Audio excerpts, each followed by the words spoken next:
Praise the Lord. கர்த்தருக்கு ஸ்தோத்திரம். God gave us another evening, another Tuesday to come to His presence.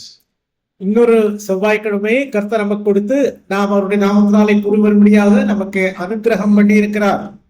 And I just want to greet you, all of you, in the name of our Lord and Savior Jesus Christ. நம்முடைய கர்த்தர் ரட்சகராகிய ஆண்டவர் இயேசு கிறிஸ்துவின் நாமத்தினாலே உங்கள் எல்லாருக்கும் என்னுடைய வாழ்த்துதலை தெரிவித்துக் கொள்கிறேன்.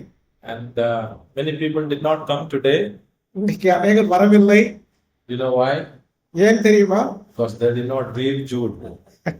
அவர்கள் யூதா நிருபத்தை வாசிக்கவில்லை என்று நினைக்கிறேன். Because I told them last week. ஏனென்றால் நான் போற வாரத்திலே அவர்களுக்கு சொன்னேன், Don't read, don't come. நீங்க வாசிக்காவிட்டா வராதீங்கன்னு சொன்னேன். No, that's not the reason. அது கிடையாது. We know that today is Tuesday, many of our people are working, and we are able to come. Praise God for that. இன்றைக்கு வேலை நாடா இருக்கிறது, செவ்வாய்க்கிழமையா இருக்கிறது. ஒருவேளை வந்து கொண்டு கூட இருக்கலாம். நம்மால் தேவனுடைய கிருபையினாலே நாம் வந்து கலந்து கொள்ளும்படியாக தேவன் நமக்கு அருள் புரிந்தார். I just wanted to thank the Lord for all the oversight of the assembly here. இந்த சபையில் இருக்கக்கூடிய மூப்பர்கள் எல்லாருக்காகவும் நான் தேவனை ஸ்தோத்திரிக்கிறேன். And every believers who attended last week and this week. போன வாரம் இந்த வாரம் வந்த விசுவாசிகளுக்கும் என்னுடைய நன்றியை தெரிவித்துக் கொள்கிறேன். Especially thank you elders for welcoming me and allowing me to come and see you first time. முதல் தடவையாக இங்குள்ள மூப்பர்கள் நான் வந்து கலந்து கொள்ளும்படியாக அழைத்ததற்காக நான் அவருக்கு நன்றி செலுத்துகிறேன். Because we are away from India. We are away from India to Nepal. நாங்கள் இந்தியாவை விட்டு தூரத்திலே நேபாள தேசத்திலே இருக்கிறோம். Because of that, we less time come to India and do the ministry. சில சமயத்திலே நாங்கள் இந்தியாவுக்கு வந்து இந்தியாவிலும் ஊழியம் செய்கிறோம். And that is the reason that I'm not so much familiar with assemblies in Tamil Nadu. ஆகினால தான் நான் தமிழ்நாட்டு சபைகள் எனக்கு அதிகமாய் அறிமுகமாகாமல் இருக்கிறார்கள். And thankful to the Lord for my translator. என்னுடைய மொழிபெயர்ப்பாளருக்காக தேவனுக்கு நன்றி. Many people say that I'm not able to walk, so I cannot do any ministry. அநேகர் சொல்வார்கள், என்னால் நடக்க முடியவில்லை, அதனால் எந்த ஊழியம் என்னால் செய்ய முடியாது என்று சொல்வார்கள். We have a witness right here, not able to walk, people carrying, sitting and doing what God has given to them. சிலர் உதவி செய்கிறார்கள். தேவனுடைய கிருபையினாலே நான் வந்து இந்த மொழிபெயர்ப்பு ஊழியத்தை செய்ய முடிகிறது. கர்த்தருக்கு ஸ்தோத்திரம். And praise the Lord for elderly people like him we have in the assembly. சபையில இருக்கக்கூடிய வயது முதிர்ந்த சகோதரர்களுக்காக நான் கர்த்தருக்கு ஸ்தோத்திரம் செலுத்துகிறேன். Even in our own weaknesses we are able to do serve the Lord. நமக்கு அதிக பலவீனங்கள் இருந்தாலும் கடைசி வரைக்கும் கர்த்தருடைய ஊழியத்தை செய்து கொண்டுதான் நாம் இருக்க வேண்டும். I have a good example back in Nepal. நேபாளிலே எனக்கு இதற்கு ஒரு நல்ல உதாரணம் ஒருவர் இருக்கிறார். Not in our assembly, in another assembly, a pastor who is almost 90 years. இன்னொரு நம்ம சபையில இல்ல, இன்னொரு சபையில அவர் கிட்டத்தட்ட 90 வயசாகி விட்டது. And he had head operation. அவருக்கு தலையில கூட ஆபரேஷன் ஆயிருக்கு. But believe me, even now he go to the house fellowship walking alone. ஆனால் இப்போ கூட அவர் தனியா நடந்து வீடுகள் சந்திப்புக்கு போய் வீடுகளில கூட்டங்களை நடத்துகிறார். And he walk alone and visit house to house. அவர் தனியாக போய் குடும்பமாக சந்தித்து வருகிறார். Remember that he had open surgery. அவருக்கு தலையை திறந்து அங்கே ஆபரேஷன் பண்ணி இருக்கிறார்கள். Only thing he has is umbrella. அவருக்கு ஒரு குடம் மாத்திரம் தான் இருக்குது. And he stand on that and keep walking very slowly, meeting the neighbors and saying hi and reaching to the meeting. அவன் கொடையை ஊனி அங்க நடந்து கொண்டு போய் கூட்டத்துக்கு வரியா சொல்லி பக்கத்துல இருக்கிறவங்க அக்கத்துல இருக்கிறவங்க எல்லாரும் போய் பார்த்து கூப்பிடுகிறார். எனக்கு அது ரொம்ப உதயத்தை தொட்டது. God servant 90 years old. 90 வயசானவர். Still serving the Lord. இன்னும் கர்த்தருக்கு ஊழியத்தை செய்கிறார். He don't miss any of the house fellowship of his church. அவங்க அவங்க சபையினுடைய குடும்ப கூட்டங்களுக்கு எல்லாவற்றுக்கும் அவர் போகிறார். Yes. What about us? நம்மை குறித்து என்ன? We have some issue.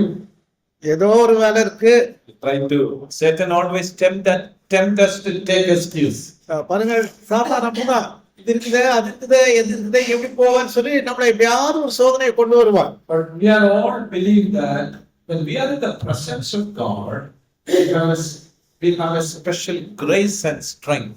பாருங்கள், நம் கர்த்தருடைய பிரசன்னத்திலே வந்து உட்காரும் போது அதற்கு வேண்டிய கிருபையையும் அதற்கு வேண்டிய பலத்தையும் ஆண்டவர் விசேஷித்த வகையிலே நமக்கு கொடுக்கிறார். So, praise the Lord for all the elders.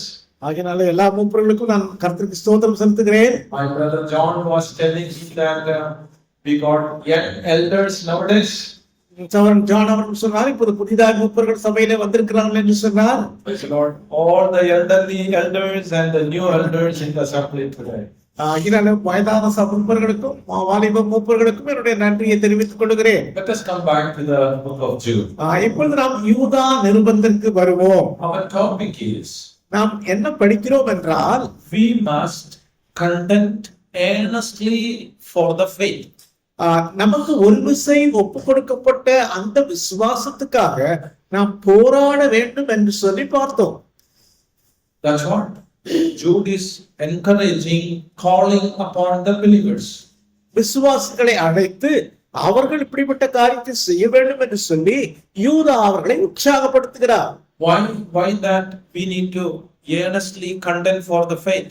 ஏன் அந்த விசுவாசத்துக்காக நாம் அங்கே போராட வேண்டியவர்களா இருக்கிறோம்? If you have read one time this letter, நாம் இதை ஒரு தடவை நாம் படிப்போம். ஆனால் there is an important thing he has mentioning. இந்த நிருபத்திலே ஒரு முக்கியமான காரியத்தை குறித்து அவர் சொல்லிக் கொண்டு வருகிறார். This letter and the 2 Peter chapter 2 are more connected.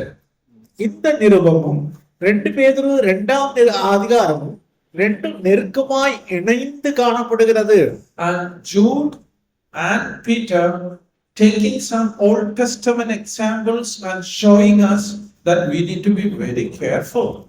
யூதாவும் சரி பேதுருவும் சரி பழைய ஏற்பாட்டில் உள்ள சில உதாரணங்களை எடுத்து அவைகளை நமக்கு சொல்லி காட்டி இதன் மூலமாக நாம் ரொம்ப ஜாக்கிரதையா இருக்க வேண்டும் என்று சொல்லுகிறார்கள்.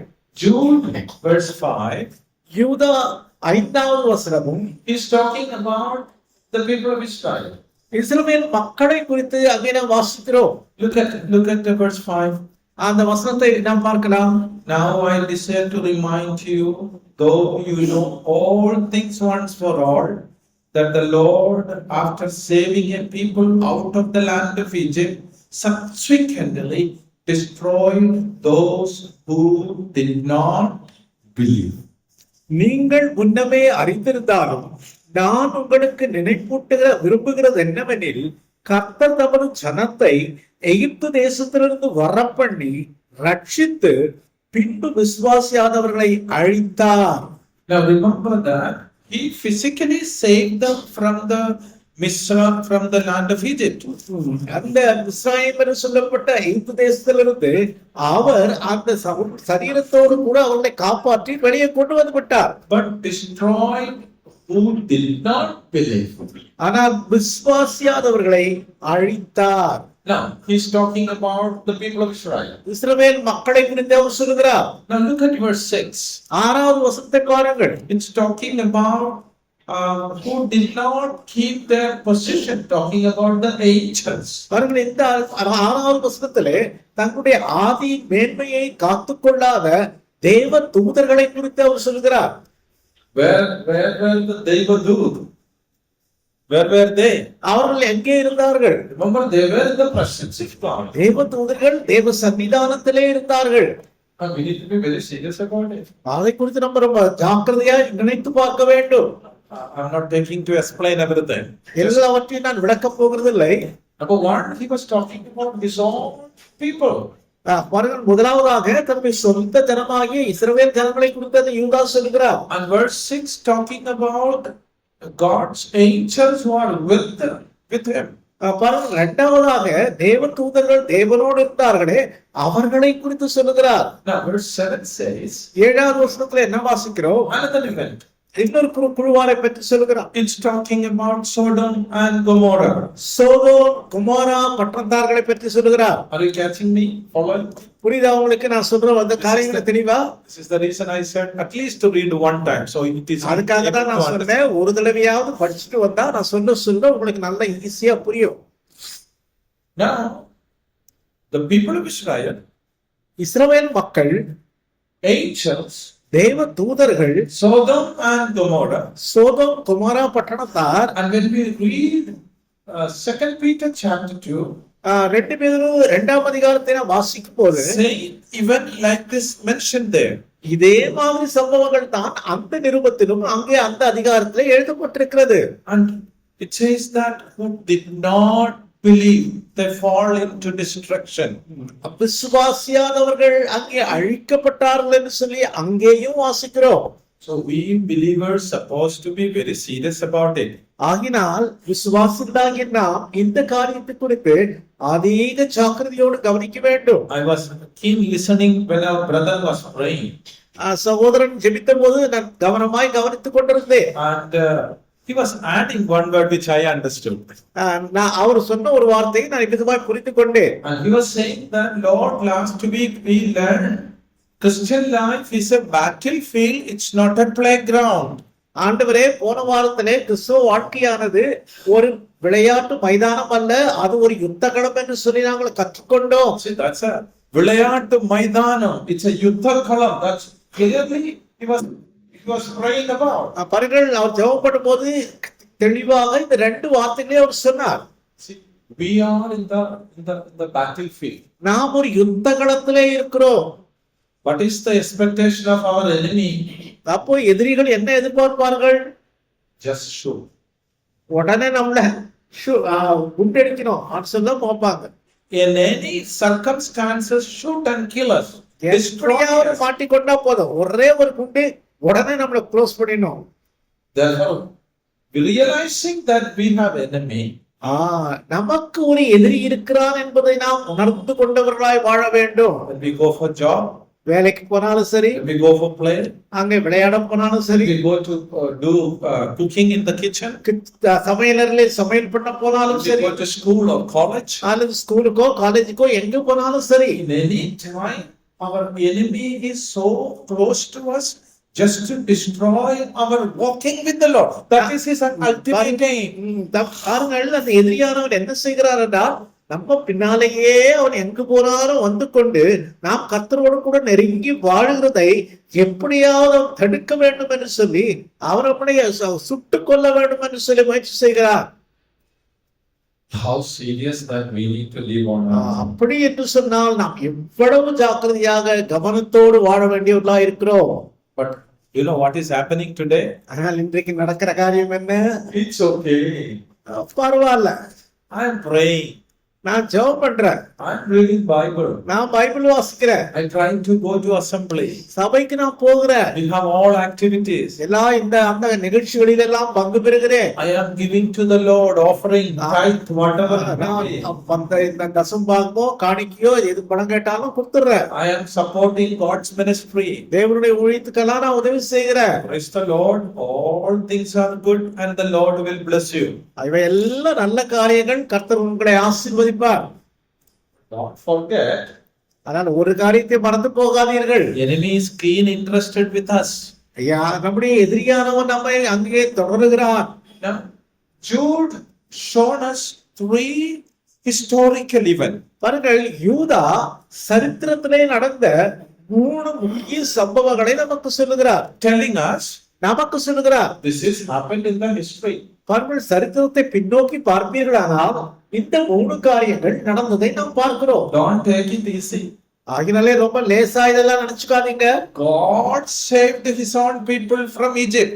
தேவன் தம்முடைய சொந்த ஜனங்களை எகிப்து தேசத்திலிருந்து ரட்சித்தார். On their way to Canaan, the promised land. வாக்குத்தத்தம் பண்ணப்பட்ட கானான் தேசத்தை நோக்கி அவங்க போய் கொண்டிருக்கிறார்கள். Those who did not believe, ஆனால் விசுவாசியாதவர்களை turn away their lifestyle. அவர்கள் தங்களுடைய வாழ்க்கை முறையை மாற்றிக் கொண்டவர்களை They lost.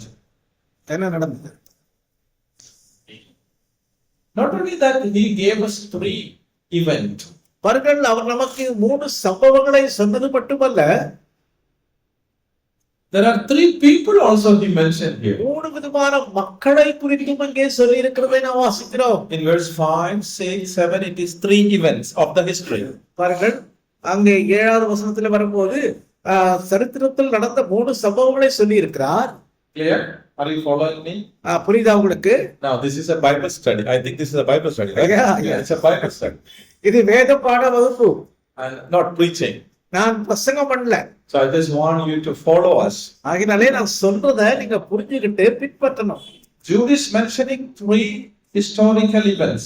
பாருங்கள், யூதா 3 சரித்திரபூர்வமான சம்பவங்களை குறித்து நமக்கு சொல்லுகிறார். Now look at verse 11. 11வது வசனத்துக்கு பாருங்கள். Woe to them, for they have gone the way of Cain, and for pay they have rushed headlong into the error of Balaam and perished in the rebellion of Korah. இவர்களுக்கு ஐயோ, இவர்கள் காயினுடைய வழியிலே நடந்து பீலேயாம் கூலிக்கு செய்த வஞ்சகத்திலே விரைந்தோடி கோரா எதிர்த்து பேசின பாவத்துக்குள்ளாகி கெட்டு போனார்கள். 3 historical events. பாருங்கள், 3 சரித்திரத்திலே நடைபெற்ற சம்பவங்கள் சொல்லப்பட்டிருக்கிறது. Israel, இஸ்ரவேல், Sargadut, அங்கே தேவதூதர், now Sodom and Gomorrah. சோதம் குமோரா பட்டணம் தான். After explaining that, அதை குறித்து அவர் விளக்கி சொன்ன பிற்பாடு verse 11 is talking about 3 people. மறுபடியும் 11ஆம் வசனத்திலே 3 ஆட்களை குறித்து சொல்கிறார். Do you know the expression it says? அங்க என்ன ஒரு பாடியிலே சொல்கிறார் பாருங்கள். Woe to them. ஐயோ, இவர்களுக்கு ஐயோ. When do we say ayyo? ஐயோன்னு எப்ப நம்ம சொல்லுவோம்? You are sitting in the assembly hall when we were singing ayyo. Do we say like that? அங்க ஆராதனையில உட்கார்ந்து பாட்டு பாடிக்கொண்டு இருக்கும்போது ஐயோ சொல்லுவோமா? Say, do you say that? அந்த ஐயோ சொல்லுவோமா? No, the expression of ayyo is a dangerous word. ஐயோன்னு சொல்லும்போது ஏதோ பெரிய ஆபத்து இருக்குதுன்னு சொல்லி நமக்கு தெரிகிறது. That's the thing. When it comes to things going wrong, we excited emotionally and we shout ayyo. ஏதோ ஒண்ணு தவறு நடக்கும் போது, ஆபத்து வரப்போகுது, திடீர்னு வருதுன்னு சொல்லி நினைக்கும் போது நம்மளே அறியாமலே நம்ம ஐயோ கத்திடுவோம். And we men, sisters, listen, we men, சகோதரிகளே நல்லா கவனிங்க, ஆண்கள் we don't immediately shout ayyo. ஐயோன்னு சொல்லி உடனே கத்த மாட்டாங்க. You know that. அது தெரியும், உங்களுக்கே தெரியும். If your men shout ayyo, then it has something serious. ஆண்களே ஐயோன்னு கத்திட்டாங்கன்னு சொன்னா அது ரொம்ப பயங்கரமான ஒரு காரியமா இருந்திருக்கும். Not only shouting ayyo, ஐயோன்னு கத்துறது மட்டுமல்ல, if a man cry, it has a different meaning. பாருங்கள், ஆண்கள் கண்ணீர் விடுவார்களானால் அது ரொம்ப அர்த்தமுள்ளதா இருக்கும். We men don't cry so fast. உடனடியாக திடீரென்று ஆண்கள் அழுது விட மாட்டார்கள். Of course we cry, அழுகிறோம், but not so quickly like ladies cry. பெண்கள் அழுகிறது போல அவ்வளவு சீக்கிரத்துல அழுதிட மாட்டோம். I am not against anybody. யாருக்கு விரோதமா நான் பேசவில்லை, தப்பா நினைச்சுக்காதீங்க. That's a reality. வாழ்க்கையில உண்மை இதுதான். And when a quick incident take place, sisters, women, not only believers, other people, they should shout ayyo. பாருங்கள், ஏதோ திடீர்னு ஒரு காரியம் நடக்கும் போது விசுவாசிகள் மட்டுமல்ல, உலகத்துல இருந்து எல்லாருமே ஐயோ அதான் கத்துவாங்க. The main ayyo sisters do it in the kitchen when something fall down. சமையல்ல இருக்கும்போது ஏதோ ஒரு கீழே கொண்டுச்சுன்னா ஐயோ கொண்டுச்சு. That's a word we use it. பாருங்க, அந்த வார்த்தையை நாம் உபயோகப்படுத்துகிறோம். But here it says ayyo to 3 men. ஆனால் இங்கே ஐயோன்னு 3 ஆண்களுக்கு தான் சொல்லப்படுது. We notice that. கவனிங்க. Number 1, don't go to the way of Cain. காயினுடைய வழியிலே நடவாதீர்கள். I have no time to explain what is this Cain's incident. காயினுடைய வழி என்னவென்று விளக்கி சொல்வதற்கு இப்போது நமக்கு நேரமில்லை. Cain is the son of Adam and Eve. ஆதாம் ஏவாளுக்கு பிறந்தவன் தான் coin. And he got a brother. அவனுக்கு ஒரு சகோதரன் இருந்தான். What is his name? அவனுடைய பேர் என்ன? Abel. Abel. And we know more about Abel. ஆபேலை குறித்து நமக்கு அதிகமாய் தெரியும். But I have spoken about Cain more than a month. நான் ஆனால் காயினை பற்றி 1 மாசம் பிரசங்கம் பண்ணி இருக்கிறேன். Amazing truth about Cain. காயினை குறித்து அற்புதமான சத்தியங்களை சொல்லி இருக்கிறேன். Do you know who is the one, according to Genesis chapter 4, who is the one first took sacrificial thing? பாருங்கள், அங்கே ஆதியாகமம் 4ஆம் அதிகாரத்தின்படியாக முதல் ஆராதனைக்கு காரியங்களை கொண்டு வந்தவன் யார் தெரியுமா? It's Cain. காயன் தான் வந்தான். Do you know Adam and Hawa said about Cain? ஆதமன். Adam and ah, Hawa. ஆதாமும் ஏவாளும் அவனை பற்றி என்ன சொன்னார்கள் தெரியுமா? This is the one who gave us. God gave us. We got it from God. கர்த்தரால் ஒரு மனுஷனை பெற்றேன் என்று இவனை பெற்ற போதுதான் அவன் சொல்றாங்க. He was having a good start. பாருங்க, ஆரம்பம் ரொம்ப நல்லாதான் அவன் பண்ணான். But his attitude inside the heart was totally different. ஆனால் அவனுடைய உள்ளத்தில் உள்ளே இருக்கக்கூடிய அந்த நோக்கங்கள் இருக்கிறதே அது எல்லாம் தப்பு. He was trying to please God with his own knowledge and his own style. பாருங்கள், கர்த்தரை தன்னுடைய அறிவின் மூலமாகவும் தான் எப்படி அவரை திருப்திப்படுத்த வேண்டும் என்று விரும்புகிறாரோ அப்படி அவர் திருப்திப்படுத்த விரும்பினார். When God was not accepting his sacrifice. தேவன் அவனுடைய காணிக்கையை அங்கீகரியாத போது, You know what is the next thing that he did? அடுத்ததாக அவன் செய்த காரியம் என்ன தெரியுமா? He was angry with God. Angry with God. தேவனிடத்திலே அவன் கோபம் கொண்டான். God is asking him, தேவன் அவனை பார்த்து கேட்கிறார், hey, what happened? Your face is so dull. What happened to you? உன் மூர்த்தி அப்படி தொங்கி போயிருக்குது, என்ன ஆச்சுப்பா? Where is your brother? எங்க உங்க அண்ணன்? அப்படி You know what is he saying? அவன் என்ன சொன்னான் தெரியுமா? What do you think about me? I'm not no keeper of my brother. எங்க சகோதரனுக்கு நான் காவலாளியா? Who? The one who worshipped God just couple of hours before. பாருங்க, ஒரு சில மணி நேரத்துக்கு முன்னாலதான் ஆராதனை நடத்தினார் அவர். Brought everything of his things and trying to please God. தனக்கிட்ட என்னென்ன இருக்குதோ அதையெல்லாம் கொண்டு வந்து தேவனை பிரியப்படுத்த அவர் முயற்சித்தார். But now fighting with God. ஆனால் இப்ப ஆண்டவர்களை சண்டை போடுறாரு. Cain's ways are very much dangerous. காயினுடைய வழிகள் மிக ஆபத்தான வழிகள். My brothers and sisters, அருமையான சகோதரனே சகோதரியே, we need to realize, is it God placing me first than my offering or worship or the tithe or the things that I am bringing to the Lord?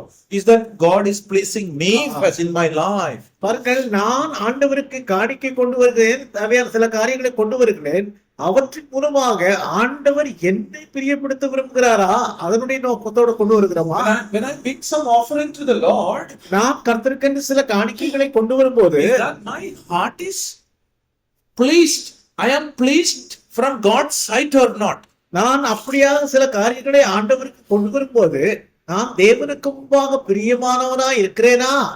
Is that my life is holy in the sight of God? தேவனுக்கு முன்பாக என்னுடைய வாழ்க்கை பரிசுத்தமானதா இருக்கிறதா? If I talk about Cain, it goes like that. காயினை பற்றி பேச வேண்டுமானால் இப்படி பேசிக்கொண்டே இருக்கலாம். Woe to the people who are walking in the way of Cain. காயினுடைய வழியிலே நடக்கிறவர்களுக்கு ஐயோ. Number one. முதலாவது காரியம். Look at the second person. இரண்டாவது ஆளை பாருங்க. Who rushed headlong into the error of Balaam. பிலேயாம் கூலிக்கு செய்த வஞ்சகத்திலே விரைத்தோடி.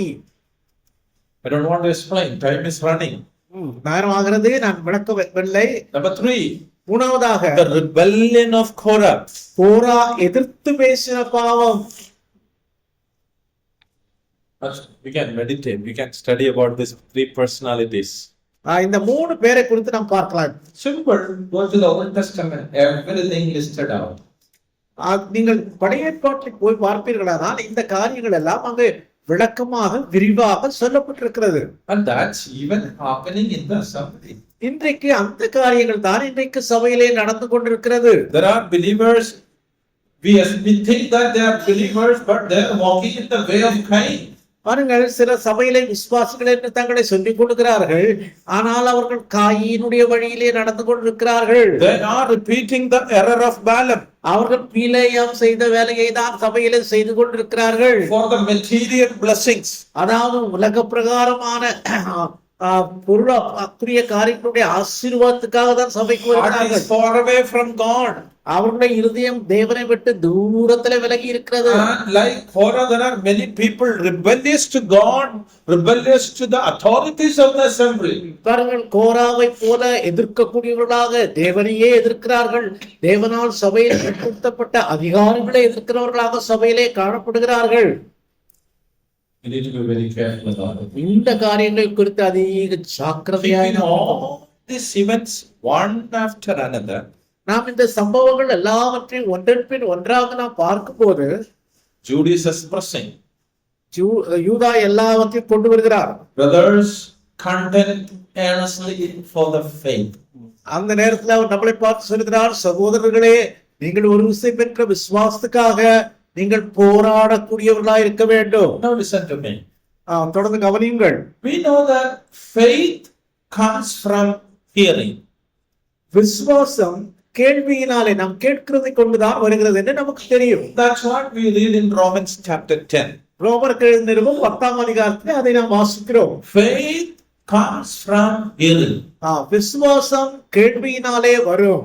That hearing is from the word of God. அந்த கேள்வி என்று சொல்லும்போது என்னத்தை கேட்கிறோம்? தேவனுடைய வசனத்தை கேட்பதன் மூலமாக அது வரும். Now I want you to think about this. இதை குறித்து நீங்க கொஞ்சம் சிந்தித்து பாருங்கள். When Jude said we need to earnestly contend for faith, விசுவாசத்துக்காக நாம் போராட வேண்டும் என்று சொல்லி யூதா சொல்லும்போது, how you and me got faith? விசுவாசம் எவ்விதமாய் பெற்றுக்கொண்டோம்? Definitely we came to the faith by hearing God's word. தேவனுடைய வசனத்தை கேட்டபோதுதான் நாம் விசுவாசத்துக்குள்ளானோம். Even in the time of Jude, even in the time of யூதாவின் காலத்திலே கூட faith is attacked. விசுவாசம் அங்கே தாக்கப்பட்டது. What does that mean? அதனுடைய அர்த்தம் என்ன? God's word is attacked. அங்கே தேவனுடைய வார்த்தை அங்கே எதிர்க்கப்பட்டது. Gospel is attacked. அங்கே சுவிசேஷம் எதிர்க்கப்பட்டது. Purpose of Christian life is attacked. கிறிஸ்துவ வாழ்க்கையை எந்த நோக்கத்தோடு வாழ்கிறோமோ அந்த நோக்கம் எதிர்க்கப்பட்டது. Holiness is attacked. பரிசுத்தமானது அங்கே தாக்கப்பட்டது. That's the reason I said in the last week, we are in a battlefield. அதனால் தான் போன வாரத்திலே நான் சொன்னேன், நாம் ஒரு யுத்த களத்திலே இருக்கிறோம். We know that's happening even today. இன்றைக்கு கூட அப்படிப்பட்ட காரியங்கள் நம்மத்திலே நடக்கிறது. People are trying to mix up the gospel. சுவிசேஷத்தை கலப்படம் பண்ணுகிறார்கள். What do we preach? நாம் என்ன பிரசங்கம் பண்ணுகிறோம்? We preach Jesus died, buried and rose again. His precious blood wash away all our sins. இயேசு கிறிஸ்து நமக்காக அங்கே மரித்து ரத்தம் சிந்தி அடக்கப்பட்டு உயிரோடு எழுந்தார். அவருடைய விலையேறப்பட்ட ரத்தம் சகல பாவங்களை நீக்கி நம்மை சுத்திகரிக்கும் என்று பிரசங்கம் பண்ணுகிறோம். That word is சுத்திகரிக்கும். அது சுத்திகரிக்கும் என்கிற அந்த வார்த்தை, I want you to change that into a word, another word. It will wash away all your sins. அதாவது அதனுடைய பாவங்களை அவற்றை கழுவி நீக்கி போடும். That's something beautiful. Washing our sins and taking it away. அது நம்முடைய பாவங்களை எல்லாவற்றை கழுவி அதை அப்படியே நீக்கி போடுகிறது. Those who trusted Jesus Christ, இயேசு கிறிஸ்துவிலே விசுவாசம் வைத்தவர்கள், you and me must have that confidence. நீங்களும் நானும் அப்படிப்பட்ட நம்பிக்கை உடையவர்களாய் வாழ்க்கையிலே இருக்க வேண்டும். It is the precious blood of Jesus washed away all my sins. இயேசு கிறிஸ்துவினுடைய வெளியேறப்பட்ட ரத்தம் தான் என்னுடைய பாவங்கள் எல்லாவற்றையும் கழுவி நீக்கி சுத்திகரித்து விட்டது. Why don't you say hallelujah? ஏன் அல்லேலூயா சொல்லக்கூடாது? Once you know that your sins are washed away, நம்முடைய பாவங்கள் எல்லாம் கழுவி சுத்திகரிக்க நீக்கப்பட்டது. I wanted to tell you what a great joy for us. அது நமக்கு எவ்வளவு ஒரு பெரிய சந்தோஷத்தை கொடுக்கக்கூடியதா இருக்கிறது. What a confidence of God's word. தேவனுடைய வார்த்தையானது எவ்வளவு பெரிய நம்பிக்கையை நம்மளுக்கு வாழ்க்கையிலே கொடுக்கிறது. Do you know what is happening today? ஆனால் இன்னைக்கு என்னங்க நடக்கிறது? Oh brother, sister, it's only Jesus. Something else also can help you. இயேசு மாத்திரம் தான் இல்லைங்க, எல்லாம் ரட்சிப்பு கொடுக்கும். Last Saturday, போன ஞாயிற்றுக்கிழமை I have been to St. Thomas town first time. நான் முதல் தடவையாக சென்ட் தாமஸ் மவுண்ட்டுக்கு போனேன். For my very childhood, I used to hear that, and St. Thomas died here, buried here, and all. நான் சின்ன பையனா இருக்கும் போதே மெட்ராஸ் சென்னப்பட்டினத்துல தான் தோமா வந்தார், அங்கே இருந்தார், செத்தார் என்றெல்லாம் நான் கேள்விப்பட்டிருக்கிறேன். And I know that Thomas came to Kodunallur, Kerala. That time there was no Kodunallur, Kerala. It was Malabar actually. அது மாத்திரமல்ல, தோமா கேரளாவில் இருக்கக்கூடிய கொடுங்கலூர் என்கிற அந்த ஒரு கடாவு இப்ப மலபார் என்று சொல்கிறவே அந்த ஊருக்கு அவர் வந்தார் என்று சொல்லுவார்கள். We are happy about it, right? அதை குறித்து நாம் சந்தோஷப்படுகிறோம் அல்லவா? Especially we South Indians, are especially people from Kerala and Tamil Nadu, so happy. The disciple of the Lord Jesus Thomas came to our state first time. பாருங்கள், கேரளாவில் இருக்கிறவங்க சரி, தமிழ்நாட்டில் இருக்கிறவங்க கூட இயேசு கிறிஸ்துவோட சீடர் தமிழ்நாட்டுக்கு அந்த காலத்திலேயே வந்திருக்கிறார் சொல்லி நம்ம ரொம்ப சந்தோஷப்படுகிறோம். But when I visited St. Thomas town, ஆனால் அங்கே பரங்கி மலைக்கு நாம் போற போது, when I went to the little rock, அங்க இருக்கக்கூடிய அந்த சின்ன மலைக்கு போற போது, the St. Thomas church, அதுக்கப்புறமா பேராலயத்துக்கு போற போது I was not excited. எனக்கு உற்சாகம் வரவில்லை. Why? ஏன்? Remember that I have visited first time in my life. என்னுடைய வாழ்க்கையிலே முதல் தடவையாக இந்த 3 இடங்களையும் சென்னையிலே நான் பார்த்தேன். You know why? ஏன்? I am thankful to the Lord for Thomas. தோமா இங்கே வந்ததுக்காக நான் நன்றி செலுத்துகிறேன். But the pain in my heart was, ஆனால் என்னுடைய உள்ளத்தில் இருந்த பாரம் என்னவென்றால், all these 3 places tend to be idol worship. இந்த 3 இடங்களும் இன்றைக்கு அங்கே விக்கிரக ஆராதனை இடமாய் மாறிவிட்டது. The gospel Thomas preached from this book, it is totally blinded in that place. பாருங்கள், தோமா இந்த புத்தகத்தில் இருக்கக்கூடிய சுவிசேஷத்தை இங்கே இந்தியாவில் அறிவித்தார்.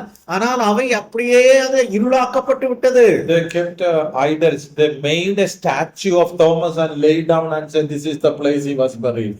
அங்கே தோமாவை போல ஒரு பொம்மை செஞ்சு அந்த பொம்மையை அங்க வச்சுட்டு இந்த இடத்துல தான் அவரை புதைச்சாங்கன்னு சொல்லுகிறார். People are falling down there and kneeling down, putting their forehead on the floor. பாருங்கள், ஜனங்கள் எல்லாரும் அங்கே முட்டி போட்டு வணங்கி நாங்கள் நெத்தி தலையிற போல வணக்கம் செலுத்துகிறார்கள். I'm not against of all those places, okay? பாருங்கள், அதெல்லாம் எனக்கு பிடிக்கவில்லை. You understand my heart? My concern is, ஆனால் என்னுடைய கவலை என்னவென்றால், the truth Thomas preached totally blinded today. பாருங்கள், தோமா என்ன சத்தியத்தை இந்தியாவில சொன்னாரோ அந்த சத்தியம் மறைக்கப்பட்டாயிற்று. Today people are attracting, changing the system of the gospel. இப்பொழுது அங்கே சுவிசேஷத்தை மக்கள் மாற்றி விட்டார்கள். People are not knowing what is the purpose of Christian life today. கிறிஸ்தவ வாழ்க்கை என்று சொன்னால் அதனுடைய நோக்கம் என்னவென்று சொல்லி மக்களுக்கு இன்றைக்கு தெரியவில்லை. Holiness of God is missing. அங்கே தேவனுடைய பரிசுத்தம் இன்றைக்கு மனுஷனுடைய வாழ்க்கையிலே இல்லை. You know, Ephesians chapter 1 verse 4. எபேசியர் 1ஆம் அதிகாரம் 4வது வசனத்துல என்ன வாசிக்கிறோம்? You know what it says? அது என்ன சொல்லுது தெரியுமா?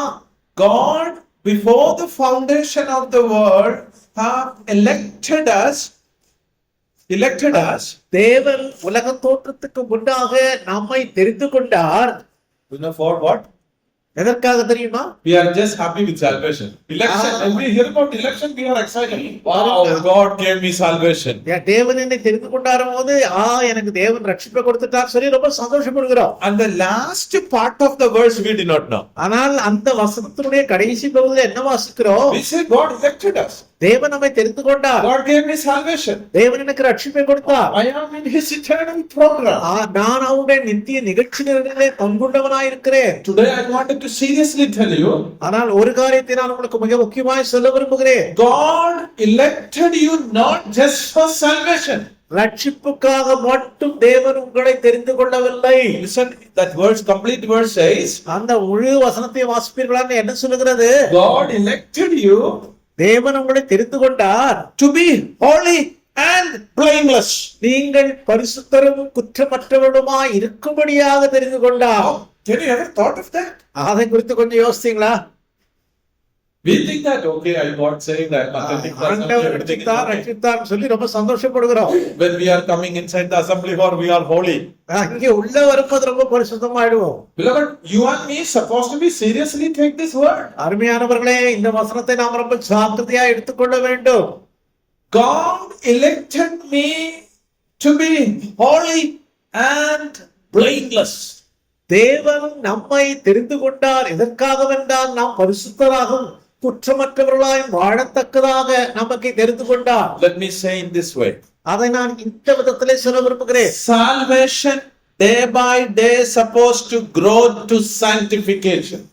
ரட்சிப்பு ஆனது நாளாக நாளாக அது பரிசுத்தத்துக்குள்ளாக நம்மை நடத்தி கொண்டு போக வேண்டும். That's the reason Jesus said, I am holy, therefore you may be holy. No.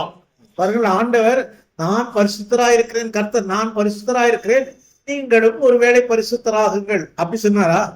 He said you must be holy. நீங்கள் பரிசுத்தராய் இருங்கள் என்று சொன்னார். That is the standard of God. தேவனுடைய தரம் என்ன? Into that which God selected us, elected us. பாருங்கள், அவருடைய தரத்துக்கு ஒத்தபடியாக தான் நம்மை அவர் தங்கை தெரிந்து கொண்டிருக்கிறார். Are you serious about it? இதை குறித்து நீங்கள் அதிகமா யோசிச்சிருக்கிறீர்களா? We are in a very fast moving world. ரொம்ப துரிதமாய் ஓடிக்கொண்டிருக்கிற ஒரு உலகத்திலே வாழ்ந்து கொண்டிருக்கிறோம். When the traffic is so tight here, ரொம்ப டிராபிக் ஜாம் ஆயிடும் போது, today also I was shaking sitting இன்றைக்கு கூட வரும்போது அப்படி ஆடிட்டு தான் வந்தேன். because Nepal there is no traffic of such thing. Nepal எல்லாம் டிராபிக்கே கிடையாது. In a junction we have little traffic and rest of the road is in your hand. You can go this way, nobody is going this way. ஜங்ஷன்ல மாத்திரம் கொஞ்சம் traffic இருக்கும், மறுபடியும் நம்ம பாட்டு அடிச்சு போயினே இருக்கலாம்.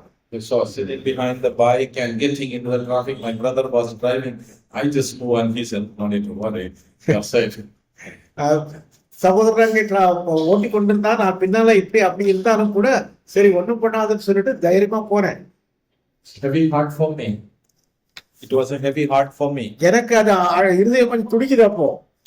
You know, never used to. That's all it is. ஏனென்றால் நான் இந்த மாதிரி டிராபிக்ல எல்லாம் போறது கிடையாது. Life is very fast moving. Thousands and thousands going up and down.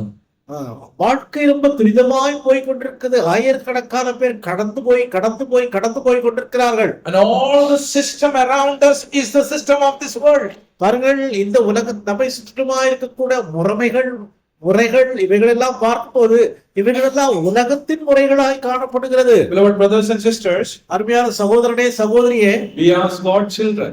நாம் தேவனுடைய பிள்ளைகள். Try to live a holy and blameless life. நாம் அங்கே பரிசுத்தரும் குற்றமற்றவருமாய் வாழ முயற்சிக்க வேண்டும். Only trusting in the grace of God. தேவனுடைய கிருபையை நம்பி இப்படியுமாய் நாம் வாழ வேண்டும். Once we leave this assembly hall, இந்த சபையை விட்டு அப்படி வெளியே போன உடனே very surrounded by us is the system of this world. பாருங்கள், நம்மை சுற்றிலுமா இருக்கக்கூடிய எந்த மூலை முடுக்குக்கு போனாலும் உலகத்தின் முறைமைகள் தான். In this system, இப்படிப்பட்ட இந்த உலகத்தின் முறைமைகளுக்குள்ளே my master is expecting me that I must be holy and blameless, only trusting in the Lord Jesus Christ and His grace. இப்படிப்பட்ட ஒரு சூழ்நிலையிலே என்னுடைய ஆண்டவராகிய தேவன் என்ன எதிர்பார்க்கிறார் என்றால், அவரையும் அவருடைய கிருபையையும் நான் நம்பி அங்கே பரிசுத்தமும் குற்றமற்றவுமாய் இப்படிப்பட்ட உலகத்திலே நான் வாழ்ந்து காட்ட வேண்டும். Not easy. லேசான காரியம் அல்ல. Not at all easy. ஒருபோதும் அங்கு லேசான காரியம் அல்ல. Okay, I got saved, I'm okay, there is no problem. No, it's not easy. பாருங்கள், நான் ரட்சிக்கப்பட்டு எல்லாம் பாவ மன்னிப்பு கிடைச்சிருச்சு, பரவாயில்ல, நல்லா இருக்கேன்னு சொல்லிட்டு அப்படி நினைக்க முடியாது. Because the Satan is always with us. சாத்தான் வந்திருக்கிறான், எப்போ கவுத்து போடலாம்னு சொல்லி அவன் காத்துக்கின்னு இருக்கிறான். Trying to trap us. நாம எப்படியாவது அவனுடைய வலையில மாட்ட வைக்க வேண்டும். Only one aim.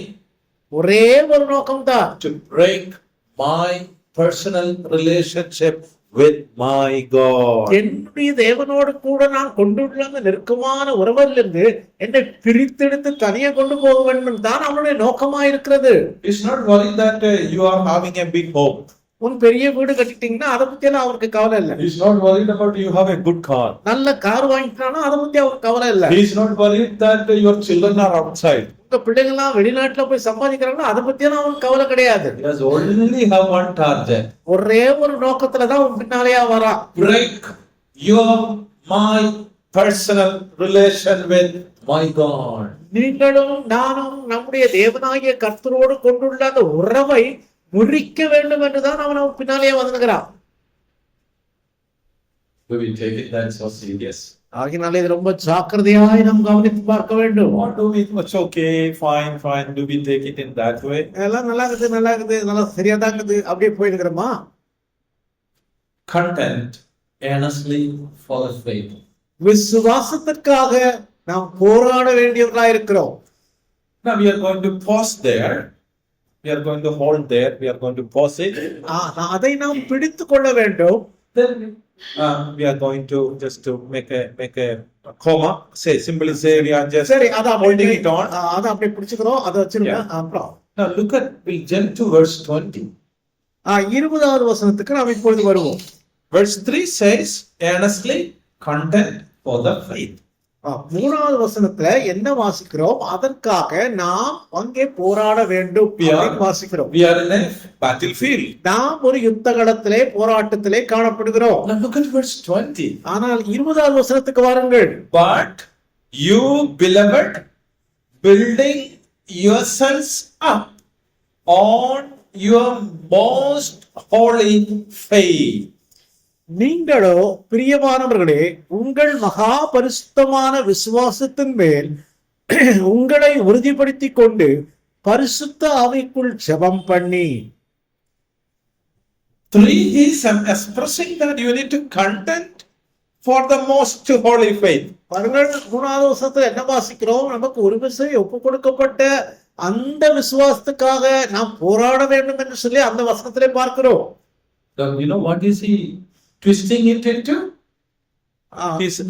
He's jumping into, அதுல இருந்து இப்ப எதுல வந்து குதிக்கிறார் பாருங்க. or going forward, முன்னேறி போவதற்காக. what is he saying? அவர் என்ன சொல்லுகிறார்? Not only that you fight for the faith, நீங்கள் உங்கள் விசுவாசத்துக்காக போராடுவது மட்டுமல்ல, you need to build up in that most holy faith. அந்த பரிசுத்தமான விசுவாசத்தை நீங்கள் கட்டப்பட்டவர்களாய் இருக்க வேண்டும். Building one step, one after another. கட்டப்படுவது, உறுதிப்படுத்துவது என்று சொன்னால் என்ன அர்த்தம்? ஒரு படிக்கு மேல இன்னொரு படி, இன்னொரு படிக்கு மேல இன்னொரு படின்னு மேல போயிட்டே இருக்கணும். For that, systematic study is very much needed in the assemblies. அதற்காக நாம் ஒழுங்கும் கிரமமாக வேதத்தை வாசிக்க வேண்டியது சபையிலே மிகவும் அவசியம். That is the reason our assemblies are regularly, systematically having Bible study. அதற்காக தான் நாங்கள் சகோதர சபைகளிலே இந்த வேதபாட வகுப்பு என்று சொல்லி நாம் ஒழுங்காக கிரமமாக வேதத்தை கற்றுக்கொண்டு வருகிறோம். Like any other churches, our assemblies are not having any. We are not gathering for an entertainment. மற்ற சபைகளைப் போல பொழுதுபோக்குக்காக நாம் இங்கே கூடி வரவில்லை. If there is a lot of entertainment, there will be a lot of people. அந்த மாதிரி பொழுதுபோக்கு கூட்டம் எல்லாம் வச்சோம்னா உங்க ரொம்ப வழியும். But we gather not for entertainment. We are gathered here for systematic learning the voice of God. பாருங்கள், நாம் இவ்விதமாய் பொழுதுபோக்குக்காக கூடி வரவில்லை. தேவ சத்தத்தை, தேவனுடைய குரலை கேட்பதற்காக இங்கு கூடி வந்திருக்கிறோம். My beloved brothers and sisters, அருமையான சகோதரனே, அருமையான சகோதரியே, it is God's word and your personal relationship with Him which build you up in the faith. பாருங்கள், தேவனுடைய வசனமும் தேவனோடு நீங்கள் கொண்டுள்ள தனிப்பட்ட உறவும் தான் கிறிஸ்துவுக்குள்ளாக நீங்கள் வளரும்படியாக, கட்டப்படும்படியாக, உறுதிப்படும்படியாக உங்களை செய்யும். Spiritual growth depends upon the truth that you know it. பாருங்கள், ஆவிக்குரிய வளர்ச்சி என்று சொல்லும் பொழுது நீங்கள் அறிந்து கொண்ட சத்தியத்தின் அடிப்படையிலே தான் அந்த வளர்ச்சி வரும். Please come with me to 1 Thessalonians chapter 1. 1 தெசலோனிக்கேயர் 1ஆம் அதிகாரம். You know the expression in 1 Thessalonians, Paul is talking about Thessalonian believers. அவருடைய நோக்கத்தை குறித்து அப்போஸ்தலனாகிய பவுல் அந்த தெசலோனிக்கே பட்டணத்து விசுவாசிகளுக்கு என்ன சொல்கிறார்? Verse 6 it says, 6வது வசனத்திலே, I want you to listen carefully. கவனமாய் கவனியுங்கள். 1 Thessalonians chapter 1 verse 6. 1 தெசலோனிக்கேயர் 1ஆம் அதிகாரம் 6வது வசனம். You also became imitators of us and of the Lord, having received the word in much happiness. நீங்கள் மிகுந்த. Yes.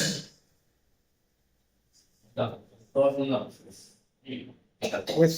I said it's written you receive the word in much happiness. Yes, yes. Happiness. பரிசுத்த ஆவியின் சந்தோஷத்தோடே. Hello, this is Bible study. Hello, everybody is here. எல்லாம் கவனிக்கிறீங்களா? Please look at your Bible. உங்க வசனத்தை கவனிங்க. Paul is talking to the Thessalonians, having received the word in much happiness. Believers of Thessalonica, you received the word in much happiness. Yes? Yes. But with Huh? Hello, என்ன சொல்லி இருக்குது சொல்லுங்க. sister? Oh, not with much happiness. மிகுந்த சந்தோஷத்தோட அல்ல. What did he says? மிகுந்த என்ன போட்டிருக்குது? You received the word in much affliction. மிகுந்த உத்தரவத்திலே தான் அங்கே அதை பெற்றுக் கொண்டீர்கள். I said it's much happiness. நான் என்ன சொன்னேன் உங்களுக்கு? மிகுந்த சந்தோஷத்துலன்னு சொன்னேன். They received the word of God when they were going through much tribulation and difficulties. பாருங்கள், நீங்கள் மிகுந்த உத்தரவத்திலே அந்த வசனத்தை அங்கே ஏற்றுக்கொண்டீர்கள். Now look at verse 7. 7வது வசனத்தை பாருங்கள். That you became an example. நீங்கள் மற்றவர்களுக்கு மாதிரிகளானீர்கள்.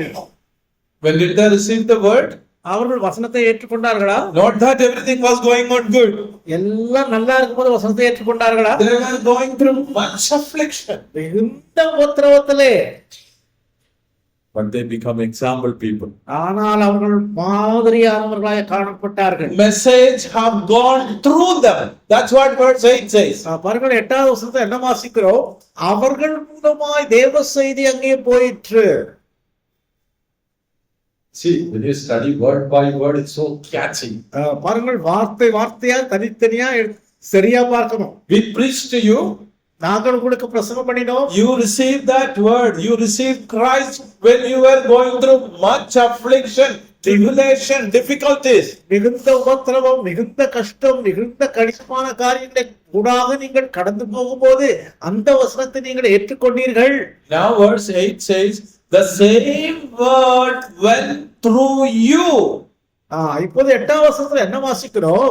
நீங்கள் எந்த வசனத்தை பெற்றுக்கொண்டீர்களோ அந்த வசனம் உங்கள் மூலமா மற்றவர்களுக்கு சென்றது. What a privilege of evangelizing people. What a privilege of evangelizing people. ஊழியத்தை செய்யக்கூடியவர்களுடைய ஸ்லாக்கியம் எவ்வளவு பெருசு பாருங்கள். I wanted to tell you, brothers and sisters, அருமையான சகோதரனே சகோதரியே, நாம் சொல்ல விரும்புவது என்னவென்றால், our evangelists in our assemblies, நம்முடைய சபைகளிலே இருக்கக்கூடிய ஊழியக்காரர்கள், or our elders of the assembly, அல்லது சபையினுடைய மூப்பர்கள், or any concerned brothers or sisters, அல்லது ஊழியத்தை குறித்த அக்கறையுள்ள எந்த சகோதரனோ சகோதரியோ, they may not be able to come to your high office, to the office, to evangelize every officials. பாருங்கள், எல்லா அதிகாரிகள் மற்ற காரியங்கள் எல்லாரையும் அங்கே சுசேஷமயமாக்க முடியாமல் இருக்கலாம். But the Lord have placed you there in that office to be a child of God. ஆனால் நீ வேலை செய்கிற ஸ்தலத்திலே, அந்த இடத்திலே தேவனுடைய பிள்ளையாக நீ இருக்கும்படியாக கர்த்தர் உன்னை அங்கே வைத்திருக்கிறார். You may be in the school. இனி ஒரு பள்ளிக்கூடத்தை வேலை செய்தாலும் You சரி, may be in the college. ஒருவேளை கல்லூரியில இருந்தாலும் You சரி, may be in a government hospital, government job or a private நீ job. ஒருவேளை தனிப்பட்ட ஒரு வேலையில இருக்கலாம், அல்லது அரசாங்க வழியத்திலும் Or you இருக்கலாம், may be a person who is working with the driving or whatever it may அல்லது be. கார் ஓட்டுகிற ஒரு டிரைவராக கூட நீங்கள் இருக்கலாம். My beloved brothers, God placed you there to take this word to the people. பாருங்கள், அருமையான சகோதரனே சகோதரியே, தேவன் எந்த இடத்துல வைத்திருக்கிறாரோ அந்த இடத்துல அவருடைய வசனத்தை அங்குள்ள மக்களுக்கு கொடுப்பதற்காக அங்கே உங்களை வைத்திருக்கிறார். First, Jude is telling, முதலாவதாக யூதா என்ன சொல்லுகிறார்? fight for the faith. விசுவாசத்துக்காக போராட வேண்டும். Contend earnestly for the faith. நீங்கள் அந்த ஒரு விஷயம் பெற்றுக்கொண்ட விசுவாசத்துக்காக போராட வேண்டும். He did not stop there. அதோடு நிறுத்தவில்லை அவர். He said, you need have a responsibility. உங்களுக்கு பொறுப்பு இருக்கிறது. You build yourself up into the most holy faith. உங்களுக்கு ஒரு விஷயம் ஒப்பு கொடுக்கப்பட்ட அந்த மகா பரிசுத்த விசுவாசம் மேல் நீங்கள் உங்களை கட்டுகிறவர்களாக காணப்பட வேண்டும். For that we need Bible study, systematic Bible study and prayer. பாருங்கள், நம்முடைய வாழ்க்கையிலே வேத பாடத்தை கற்றுக்கொள்ளுதல், முறைப்படி வேதத்தை கற்றுக்கொள்ளுதல், முறைப்படி ஜெபித்தல், இவைகளெல்லாம் நம்முடைய வாழ்க்கையிலே அன்றாடம் இருக்க வேண்டும். If you allow me to talk, I will keep talk like this. நீங்கள் எனக்கு நேரம் கொடுத்தா பேசிக்கிட்டே இருப்பேன் இப்படிதான். Then you will not call me anymore. அப்புறம் நீங்க எனக்கு கூப்பிடவே மாட்டீங்க. In verse 24. Jude verse 24. யூதா 24. There is a beautiful conclusion. பாருங்கள், முடிக்க போகிறார். அருமையான வசனத்தை சொல்லி முடிக்கிறார். Jude said, you need to contend earnestly for the faith. விசுவாசத்துக்காக நாம் போராட வேண்டும் என்று சொன்னார். Because the system of this world is not so easy. உலக முறைமைக்குள்ளே வாழ்ந்து கொண்டிருக்கக்கூடிய நமக்கு அது லேசான காரியம் அல்ல. And he expressing it, you must build up yourself into the most holy faith. மாத்திரமல்லாமல் அந்த மகா பரிசுத்தமான விசுவாசத்துக்குள் நீங்கள் உங்களை கட்டுகிறவர்களாய் காணப்பட வேண்டும் என்று சொல்லுகிறார். Now there is a beauty in verse 24. இப்போ மிக அருமையா 24 வசனத்துல சொல்லுகிறார். Look at it. Now to him who is able to keep you. Hallelujah. பாருங்கள், வழுவாதபடி உங்களை காக்கவும். அல்லேலூயா. You know who is able to keep us? யார் நம்மளை காக்க வல்லவர்? If you defend the faith நீ விசுவாசத்துல போராடினால், and building it up, நீ அதை விசுவாசம் மேல கட்டப்படுவாயானால், the best example is Nehemiah. நெகமையா நீங்கள் யோசித்து பாருங்கள். One side he is blocking the enemies. ஒரு சமயத்திலே அவன் அங்கே கட்டி கொண்டு வருகிறார். Another side he is encouraging people to build the wall. அதே நேரத்திலே அந்த கட்டுகிறவர்களை உற்சாகப்படுத்தி கட்டுப்படியாக தூக்குவிக்கிறார். Are you following me? புரியுதா? It's a beautiful picture. அருமையான ஒரு படம். Our business is not just to defend. நாம் வெறும் அங்கே தடுக்கிறது மட்டுமல்ல, போராடுவது மட்டுமல்ல. Nehemiah went and searching everything. நெகேமியா போய் எல்லாவற்றையும் ஆராய்ந்து பார்க்கிறார். Plan as well. அதுக்கப்புறமா திட்டம் போடுகிறார். Defending the enemy. எதிரிகளை எதிர்க்கிறார். Then encouraging them, come on, do it. Build it up. அதுக்கப்புறமாக மற்றவர்கள் எல்லாரையும் ஊக்குவித்து கட்டு என்று சொல்லி அவர்களை உற்சாகப்படுத்துகிறார். Tonight we need to know one very great truth. ஒரு மிகப்பெரிய சத்தியத்தை இந்த இரவு வேளையிலே நாம் கற்றுக்கொள்ள வேண்டும். It is him alone able to keep us. Hallelujah. அவர் ஒருவர் தான் நம்மை காக்க வல்லவர், காப்பாற்ற வல்லவர். 24 and 25 we'll read together in a loud voice. Verse 24 and 25. We are going to all together in a loud voice read. நாம் இப்பொழுது 24, 25 வசனத்தை சத்தமாக நாம் எல்லாரும் சேர்ந்து வாசிக்க போகிறோம். Any language that you have. நாம் படிக்கலாம். என்ன இங்கிலீஷோ தமிழோ எது வேணா படிக்கலாம். Yeah, shall we read verse 24 and 25? 24, 25. In loud voice, not silently. முணுமுணுன்னு முணுக்காதீங்க, நல்லா சத்தமா சொல்லுங்க. 1, 2, 3, go. வழுவாதபடி உங்களை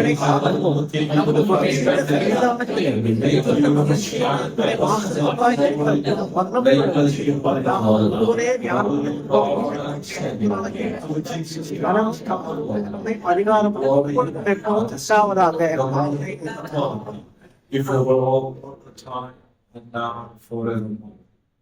Amen. This meditation and study of God's word.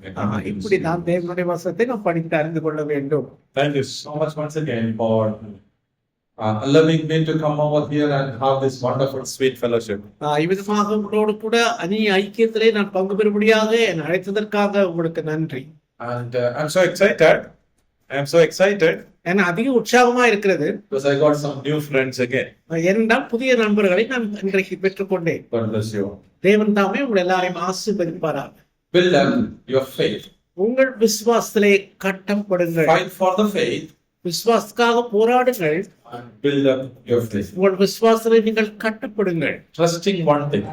ஒரு காரியத்தை நம்ப வேண்டும். He is able to keep you safe. அவர் என்னை கடைசி வரைக்கும் காக்க வல்லவர். ஆமென்.